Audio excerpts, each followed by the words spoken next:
ابو عاصم ضحاک بن مخلد نے بیان کیا، ان سے ابن جریج نے، ان سے ابن ابی ملیکہ نے، ان سے عباد بن عبداللہ نے اور ان سے اسماء رضی اللہ عنہا نے بیان کیا کہ میں نے عرض کیا، یا رسول اللہ صلی اللہ علیہ وسلم، میرے پاس صرف وہی مال ہے جو میرے شوہر زبیر نے میرے پاس رکھا ہوا ہے، تو کیا میں اس میں سے صدقہ کر سکتی ہوں؟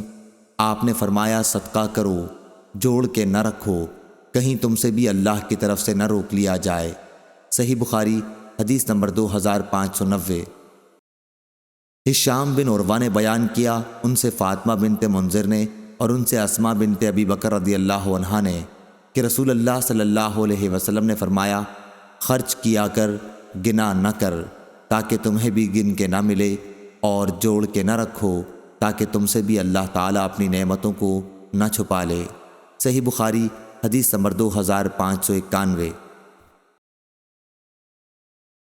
یحییٰ بن بکیر نے بیان کیا، ان سے لیث نے، ان سے یزید بن ابی حبیب نے، ان سے بکیر نے، ان سے ابن عباس کے غلام قریب نے، اور انہیں ام المومنین حضرت میمونہ بنت حارث رضی اللہ عنہا نے خبر دی کہ انہوں نے ایک لونڈی نبی کریم صلی اللہ علیہ وسلم سے اجازت دیے بغیر آزاد کر دی۔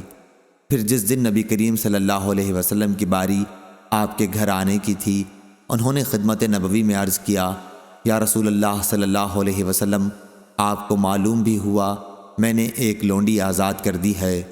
آپ نے فرمایا، اچھا تم نے آزاد کر دیا؟ انہوں نے عرض کیا، ہاں۔ فرمایا کہ اگر اس کے بجائے تم نے اپنے ننھیال والوں کو دی ہوتی تو تمہیں اس سے بھی زیادہ ثواب ملتا۔ اس حدیث کو بکر بن مضر نے عمرو بن حارث سے، انہوں نے بکیر سے، انہوں نے قریب سے روایت کیا کہ میمونہ رضی اللہ عنہا نے اپنی لونڈی آزاد کر دی اخیر تک۔ صحیح بخاری حدیث نمبر 2592۔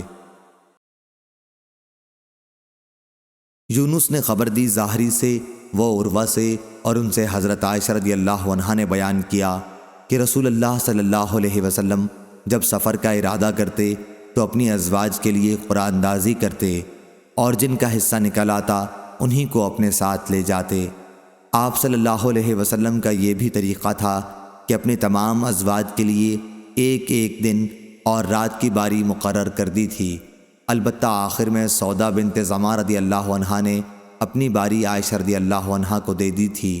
اس سے ان کا مقصد رسول اللہ صلی اللہ علیہ وسلم کی رضا حاصل کرنی تھی۔